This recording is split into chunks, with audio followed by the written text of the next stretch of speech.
Paul Levinson, and welcome to Light On, Light Through, episode 234, my review of Station 11, episodes 1.8 and 1.9. Well, Station 11 is such a deep and deeply nuanced story. I think it's going to be talked about and studied for years, even decades to come. Just as episodes 1.8 and 1.9 coax us through these times and time spans. Now, if that characterization seems maybe a little more poetic than usual, it's because Station 11, especially these two episodes, is itself just pure poetry. Now, there are spoilers ahead, of course. It's 2040, according to the walls of the Airport Museum. Elizabeth has white hair. Earlier, we see Kirsten, probably 20 years after 2040, or maybe longer, also with white hair. You know, time flies when you're having a good time, and apparently just as much or even more when you're not. That's a lot about the future. And though the prophet, aka Tyler, tells Kirsten the past, the before with a capital B, as he refers to it, does not exist or matter, his knowledge of the airport prompts Kirsten to comment to him, quote, "I guess there is a before." One of the charms of Kirsten, by the way, is the time she takes with her rejoinders. That comes with being such an eagle-eyed observer of reality, such as it is. As for the prophet, he later tells Kirsten that the before is coming, and he vows that he's not going to let that happen. That before, by the way, is none other than our off-world screen, the world we're living in right now.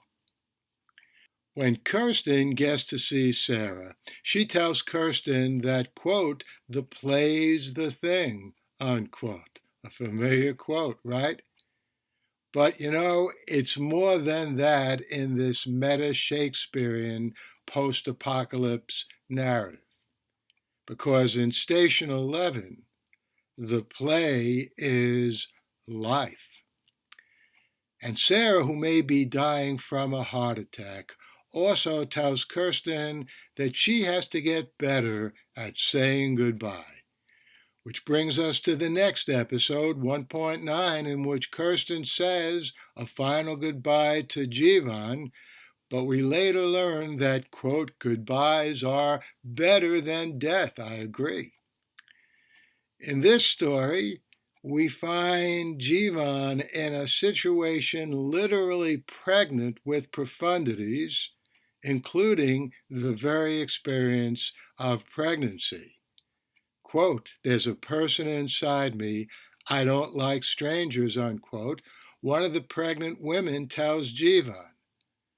And this episode, which I thought was an inspiring paean to life, concludes with Jivan having and raising a family with her in the 20 years later that we've seen in the previous episode 1.8.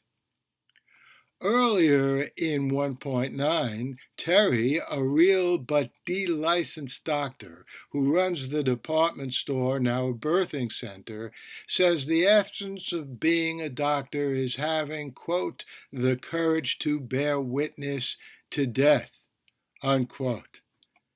Keen truth, especially relevant in our own age of COVID. She's a font not only of wisdom but winning detail, telling Jivan, with whom she left an Oreo cookie that he ate, I admit it did look good, that the Oreo cookie is an example of, quote, 5 centimeters, unquote, useful information for a de facto obstetrician who is better identified by one of the women he helps deliver her baby as a healer. That's pretty good for Jivan. He has a great arc, by the way, throughout this whole series. One of my favorite characters. And I have to say, these episodes, especially 1.9, are indeed healing. A wondrous and welcome thing to find in a story about the near end of the world. And they're also very satisfyingly connective. Tyler, older than a boy, younger than a man, makes an appearance at the birthing center too and offers another disparagement of the before, with a capital B. Jivan gives him a strange look. So let's get to next week. Let's get away from the before. We'll get the final episode next week, number 10 of Station 11. And I hope you enjoyed this review of episodes 1.8 and 1.9. I'll, of course, be back here next week with my review of episode 10 of this wonderful series. I also still owe you a review of Dexter New Blood. I'll probably wait until the finale of that season is on this coming Sunday and then post a review of both episode 1.9 and 1.10 of Dexter New Blood. And we'll have a lot of other good reviews and some exciting interviews coming up this year in the next few weeks and months of Light On, Light Through. In the meantime, stay safe, stay sound, and enjoy. The Light On, Light Through podcast.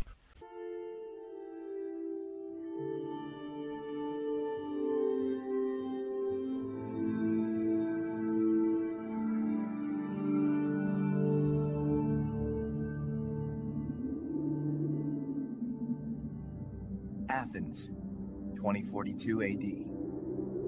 She ripped the paper in half, then ripped the halves, then ripped what was left again into bits and pieces of history that could have been.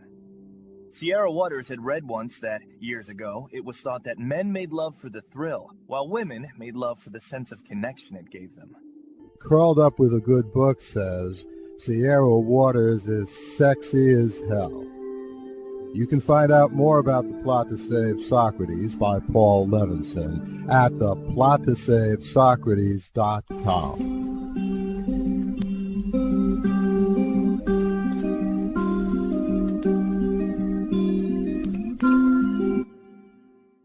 Paul Levinson Silk Code about an ancient biotech war raging on in secret for centuries.